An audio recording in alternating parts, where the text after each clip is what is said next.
데살로니가전서 5장 16절에서 18절입니다. 신약성경 334번입니다.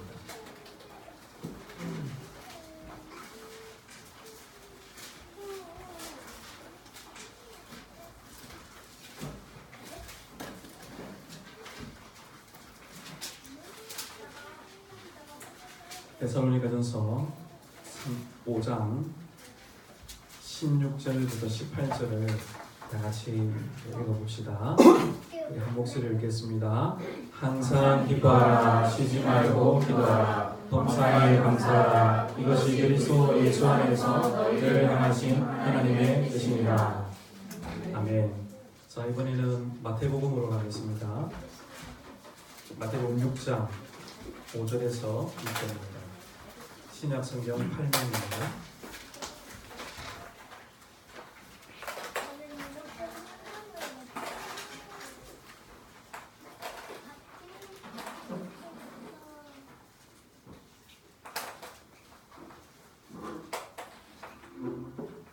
오늘의 설교 본문이 되겠습니다. 6장 5절에서 6절입니다. 제가 읽어드리겠습니다. 또 너희는 기도할 때에 외식하는 자와 같이 하지 말라. 그들은 사람에게 보이려고 회당과 큰 그림 위에 서서 기도하기를 좋아하래. 내가 진실로 너희에게 이르노니 그들은 자기 상을 이미 받았느니라. 너는 기도할 때에 골방에 들어가 문을 닫고 은밀한 중에 계신 내 하나님 아버지께 기도하라. 은밀한 중에 보시는 내 아버지께서 갚으시리라. 하나님 아버지, 주의 말씀을 들을 때에 우리의 마음 속에 성령께서 역사하여 주옵소서. 예수님의 이름으로 기도드리옵나이다. 아멘. 자, 우리가 어떤 특정한 날을 정해서만 감사하는 것은 아닙니다. 그러나 오늘은 지난 한 해를 돌아보면서 하나님께 감사하기로 우리가 정한 날입니다. 어떤 형태로든지 하나님께 감사하는 마음과 또 정성과 모양이 여러분에게 있기를 바랍니다. 오늘 예배에 우리 초청을 받으셔서 저희 교회를 방문하신 여러분 진심으로 환영합니다. 함께 우리가 예배 드리게 되었는데 이것은 하나님의 또 섭리요, 또 하나님의 인도하시며 하나님의 역사라고 믿습니다. 자, 그래서 2018년 11월 우리 한날에 하나님 앞에 예배드리게 된 것이 우연이 아니라 하나님의 섭리 가운데 나타난 것이라고 믿고 우리 그리스도 안에서 계속된 교제가 일어났으면 좋겠습니다. 하나님이 우리에게 요구하시는 감사 중에서 가장 중요한 것이 무엇일까요? 우리가 여러 가지 감사를 드릴 수 있는데 그 중에서 가장 중요한 감사, 그것이 어떤 것일까요? 우리가 고백하는 하이델베르크 요리문답 116문을 보면 기도가 감사의 가장 중요한 부분이다 라고 이렇게 가르치고 있습니다. 무엇이 감사의 가장 중요한 부분이라고요? 기도가 감사의 으뜸이다 라고 우리의 고백서는 가르치고 있습니다. 아마 이렇게 말하니 여러분이 조금 놀랐을지도 모릅니다. 왜냐하면 우리는 좀 기도가 쉬운 것이라고 생각하는 그런 경향을 가지고 있는 것 같습니다. 그래서 아마 제가 순종이나 선행이 감사의 가장 중요한 부분이라고 했다면 아마 여러분 고개를 좀 더 끄덕이면서 더 잘 수긍했을지도 모르겠습니다. 우리는 기도가 순종이나 선행보다도 쉬운 것이라고 생각합니다. 그러나 기도는 우리의 생각처럼 그렇게 결코 쉬운 것이 아니지요. 최근에 대중적인 인기를 얻고 있는 팀 켈러라는 목사님이 계시는데 그분이 쓴 기도라는 책에 보면 인생의 후반부에 들었어야 기도가 무엇인지를 제대로 알게 되었다라고 그렇게 고백하고 있는 것을 보게 됩니다. 인생의 후반부, 그러니까 한 50대가 한참 지나서야 기도가 무엇인지를 제대로 알게 되었다라는 그 고백은 정말로 참 진실된 고백이 아닐까 이렇게 생각이 됩니다. 왜냐하면 기도는 우리의 본성을 거스리는 것이기 때문에 제가 지금 여러분께 말씀드리고 있는 기도란 참된 기도라는 것을 잊지 마시기를 바랍니다. 참된 기도는 오직 참된 그리스도인만이 드릴 수가 있습니다. 그러면 누가 참된 신자입니까? 여러분이 참된 신자인지 아닌지를 어떻게 알 수가 있습니까?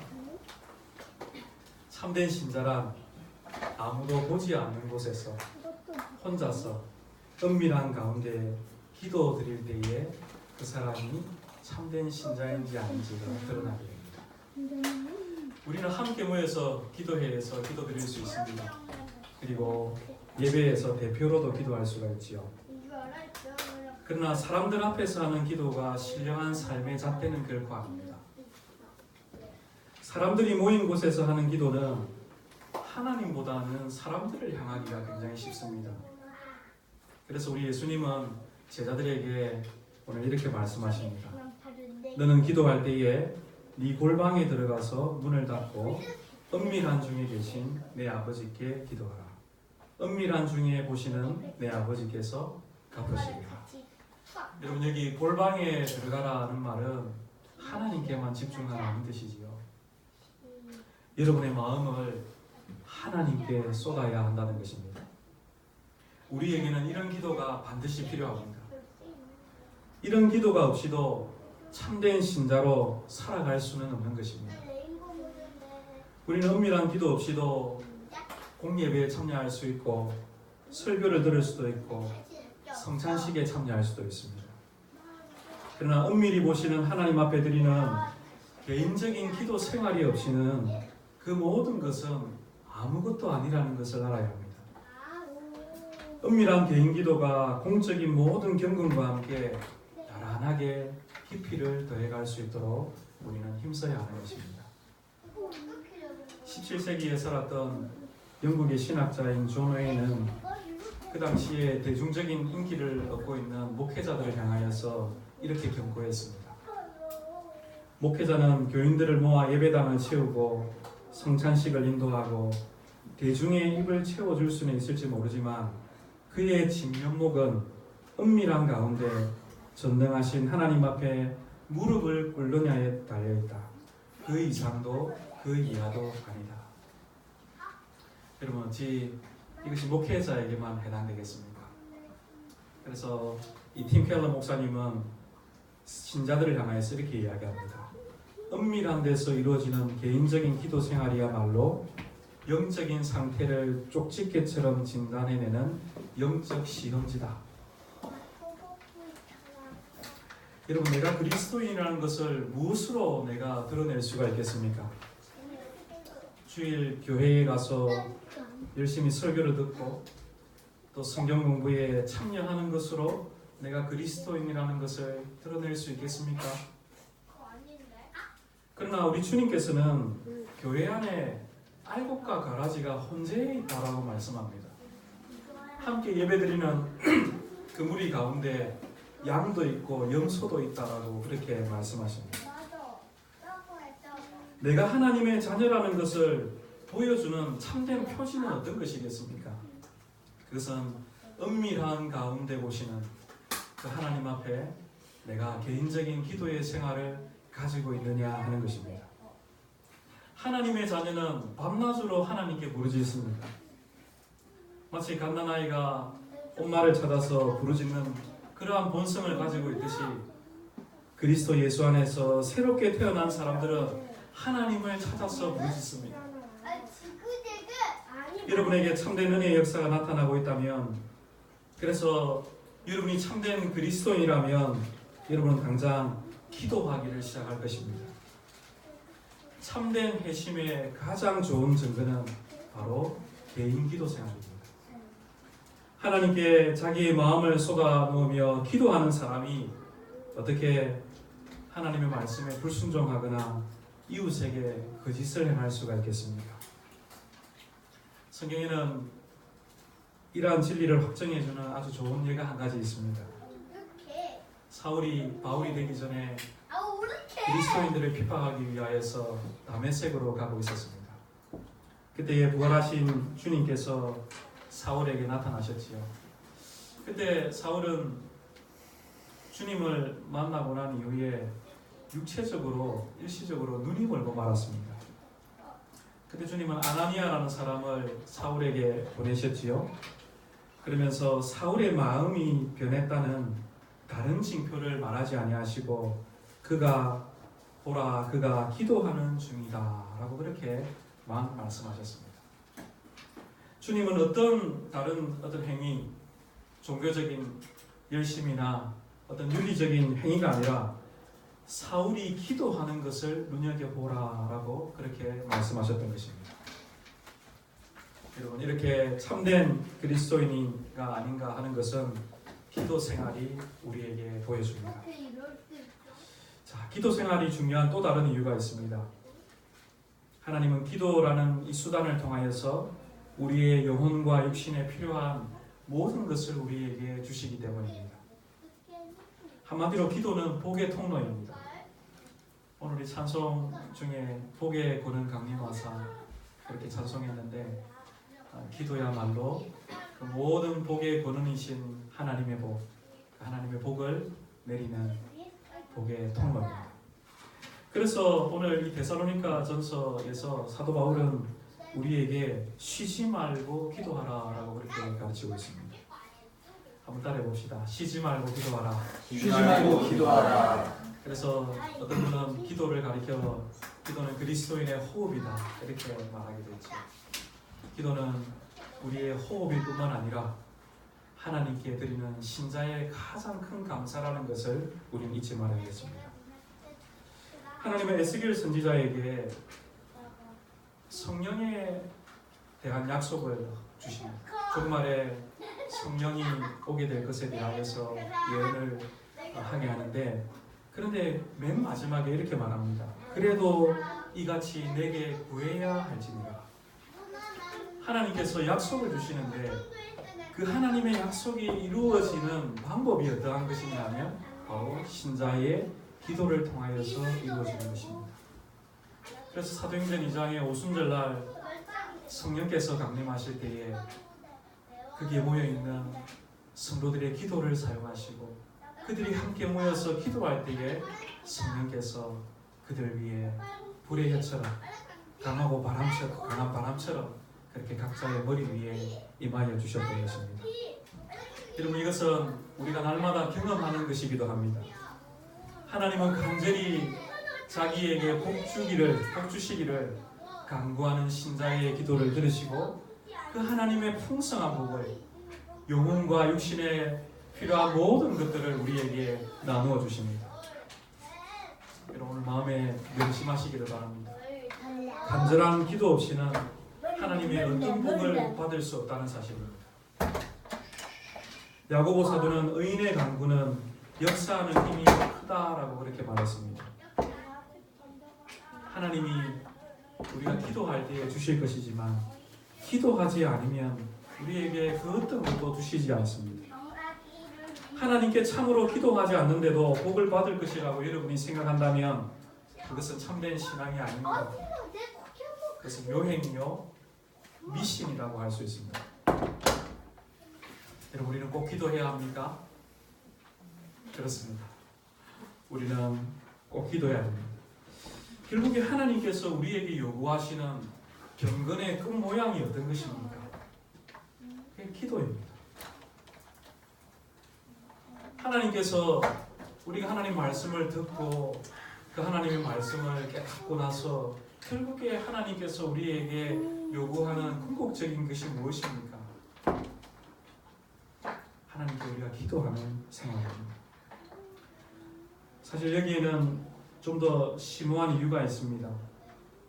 우리는 하나님의 명령에 항상 반항하고 싶은 그런 본성을 가지고 있습니다. 여러분 어떠합니까?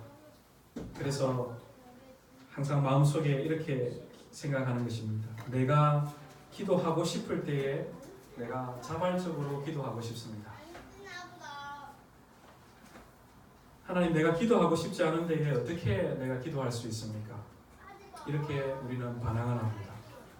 그러나 여러분, 우리가 기도하고 싶을 때만 기도하려고 한다면 여러분은 분명히 거의 기도를 하지 않거나 기도를 멈출 가능성이 큽니다. 왜냐하면 우리의 본성이 그러하기 때문입니다. 우리의 본성은 기도하기를 원치 않습니다. 하나님께 구하려고 하지 않습니다. 자기의 힘을 한번 의지해보고 싶어합니다. 내가 뭔가 내 힘으로 내 스스로 내가 할 수 있다는 것을 사람 앞에서든지 하나님 앞에서든지 그렇게 보여주고 싶어하는 것이 우리의 본성입니다.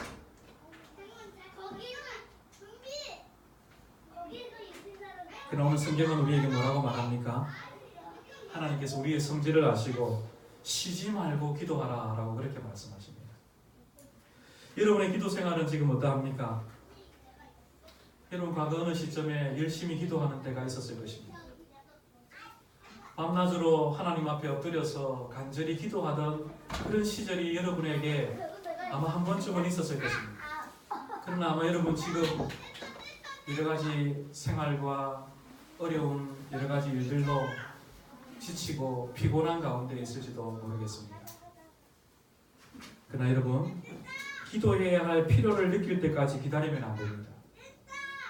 환경이나 분위기가 주어질 때까지 기다리면 안 됩니다. 기도원에 갔어야지만 꼭 기도할 수 있는 것은 아닙니다.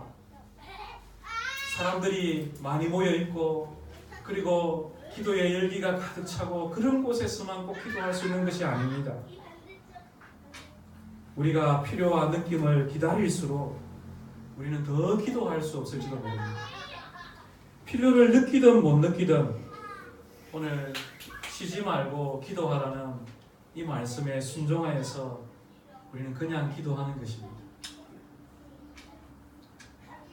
그러면 무엇을 우리는 구해야 할까요? 무엇보다 기도할 필요를 느끼게 해달라고 기도해야 합니다. 이전처럼 간절하고 열정적으로 하게 해달라고 하나님께 간구해야 합니다. 그리고 우리의 영혼과 몸에 필요한 모든 것을 주시기를 기도해야 합니다.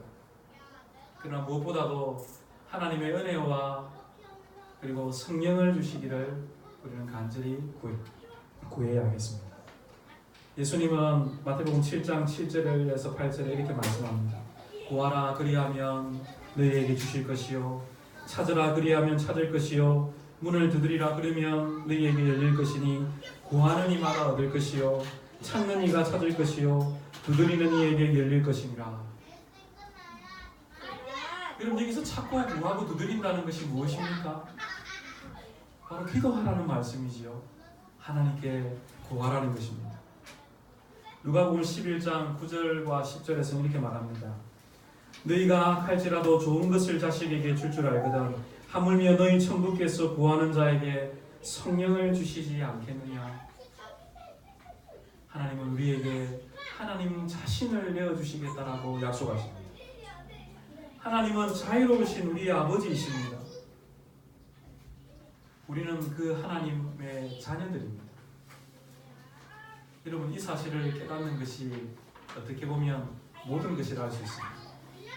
하나님이 나의 아버지이시고 내가 하나님의 자녀라는 그 사실을 깨닫는 것, 그것이 신앙생활의 모든 출발이며 전부입니다. 오늘 하나님이 나의 아버지가 되신다는 사실을 이런 꼭 믿으시기를 바랍니다. 하나님은 자애로우신 분입니다. 하나님은 참 좋으신 분입니다.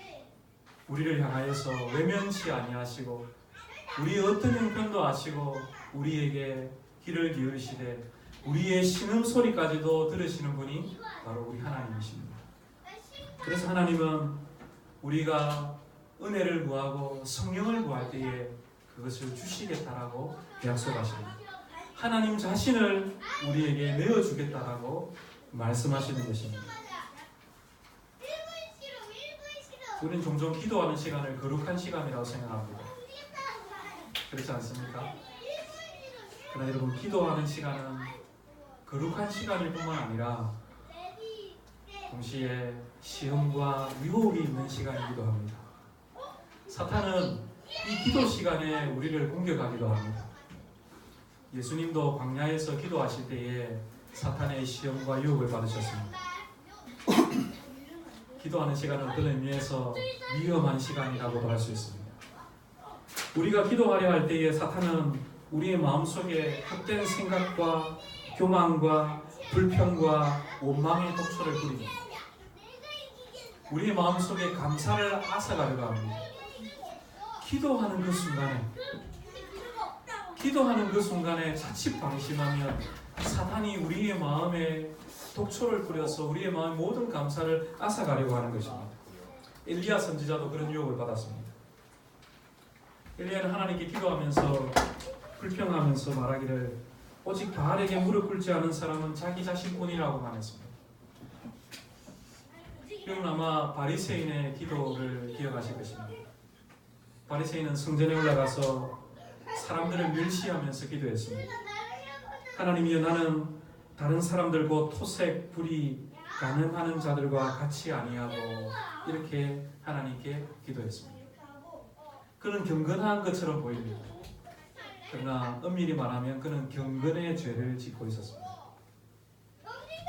어떤 사람은 기도하면서 여전히 다른 사람을 미워하는 죄악을 품고 있는 자신의 모습에 진저리를 치면서도 엉뚱하게 이렇게 말합니다. 기도하는 것을 잠시 쉬는 것이 좋지 않을까요?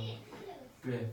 기도하는 그 시간에도 다른 사람을 향하여서 시기하고 미워하는 자기 자신을 발견했기 때문입니다.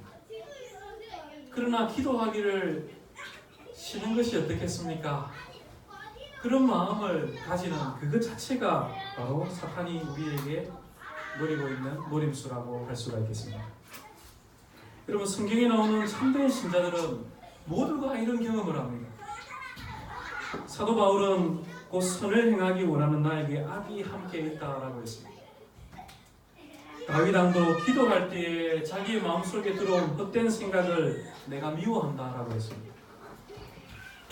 우리가 기도하려는 갈망을 가질 때마다, 은밀한 중에 하나님 앞에 엎드릴 때마다 사탄은 우리를 방해할 것입니다. 하나님과 교제하지 못하도록 헛된 생각과 공상을 불어넣을 것입니다.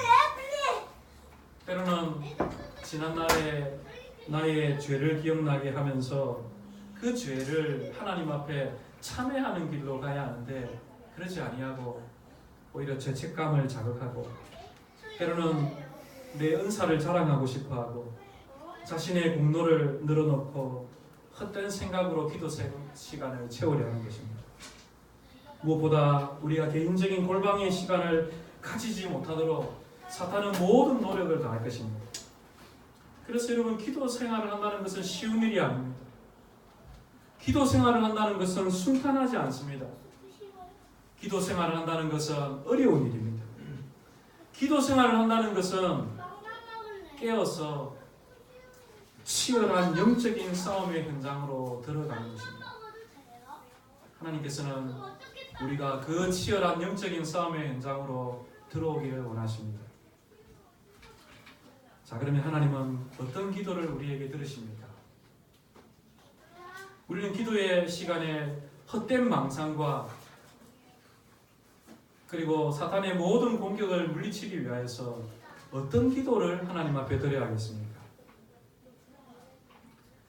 하나님께서 우리에게 요구하시는 기도의 중요한 태도는 쉬지 말고 기도하는 것입니다. 이걸 다른 말로 표현하자면 끈기 있게 기도하는 것이라고 할 수 있겠습니다. 구하고 찾고 두드리는 기도입니다.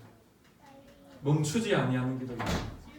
그래서 누가복음 18장에 예수님께서는 항상 낭망치 말고 기도해야 할 것을 비유로 그렇게 말씀하셨습니다. 어느 도시의 한 가부가 밤낮으로 재판관에게 찾아가 자신의 억울함을 풀어달라고 하소연을 했습니다. 그러나 그 재판관은 불의한 사람이었기 때문에 가부의 탄원을 계속 무시를 했습니다. 하지만 가부는 밤낮으로 끈질기게 그를 괴롭히며 그에게 탄원을 했습니다. 그래서 마침내 재판관이 너무나 괴로워서 그 가부의 요청을 들어주게 되었습니다. 이 비유의 강조점은 하나님의 성품에 관한 것입니다. 하나님이 어떤 분인가? 하나님은 불의한 재판관이 아니시며 오히려 의로우신 재판관이다 하는 것이 오늘 이 누가복음 18장에 말하는 이 비유의 아주 중요한 부분입니다. 그래서 우리가 그 하나님의 성품을 의지하여서 하나님께 간구하고 기도해야 한다는 것입니다. 그래서 우리가 하나님의 성품에 의지하여서 끈기 있게 기도하면 하나님께서 지체치 아니하시고 우리에게 응답해 주신다 하는 것이 예수님의 가르침의 핵심입니다. 사랑하는 여러분, 쉬지 말고 기도합시다. 끈기 있게 하나님 앞에 기도하시기를 바랍니다. 그러면 의로운 재판장이신 우리 하나님께서 우리의 모든 기도에 응답해 주실 줄로 믿습니다. 또한 우리는 마음을 다하여 겸손하게 기도해야 합니다. 우리 주보에 보시면 하이레벨 요리 문답이 있는데요. 여기 117문을 한번 보실까요? 여기 하나님이 기뻐하시고 들으시는 기도는 어떠합니까? 라고 묻습니다. 주보 6면입니다. 우리 가로가 제가 비워놨는데요. 한번 여러분 한번 맞춰보시겠습니까? 제가 한번 읽어볼게요. 자, 하나님께서 기뻐하시고 들으시는 기도는 어떠한 것입니까? 첫째, 우리 다 같이 읽어봅시다. 그의 말씀에서 자신을 계시하신 위대하신 참 하나님에게만 누가 우리에게 구하라고 명하신 모든 것을 마음을 다하여 기도합니다.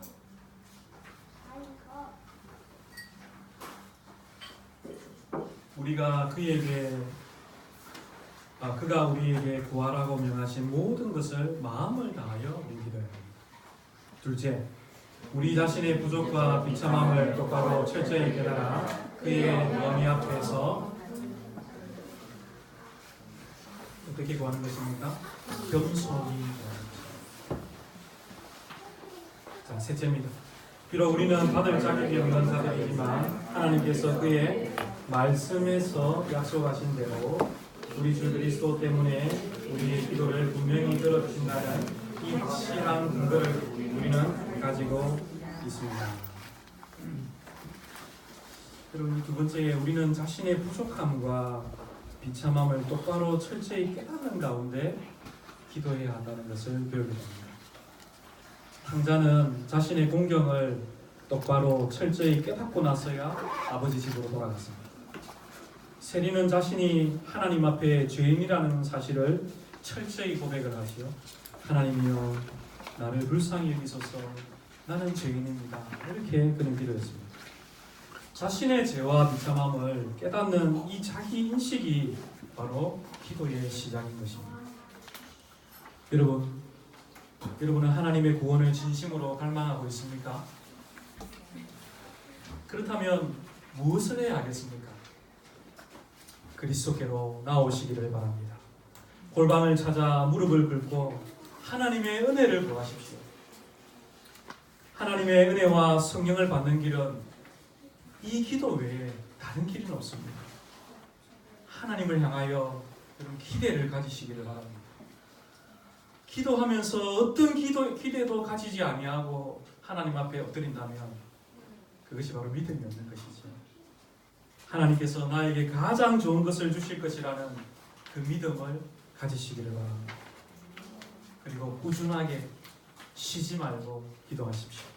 마음을 다하여 겸손하게 기도하십시오. 비록 더딜지라도 하나님은 우리에게 가장 좋은 것, 적절한 것을 주실 것입니다. 하나님의 생각은 나의 생각과 참으로 다르지요. 우리가 생각하는 가장 좋은 타이밍과 하나님이 생각하는 가장 좋은 타이밍은 다릅니다. 우리가 예상하지 못한 시간에 나에게 가장 적절한 방법으로 하나님께서 응답해 주실 것이라는 것을 그리스도 예수 안에서 우리가 확신하기 때문에 하나님께 우리는 기도할 수 있는 것입니다. 사도 바울은 하나님을 우리의 온갖 구하는 것이나 생각하는 것에 더 넘치도록 하실 분이다 라고 그렇게 했습니다. 그 하나님께서 아무것도 염려하지 말고 오직 모든 일에 기도와 간구로 너희 구할 것을 감사함으로 하나님께 아뢰라 하고 했습니다. 오늘 우리가 감사주일을 맞이했습니다.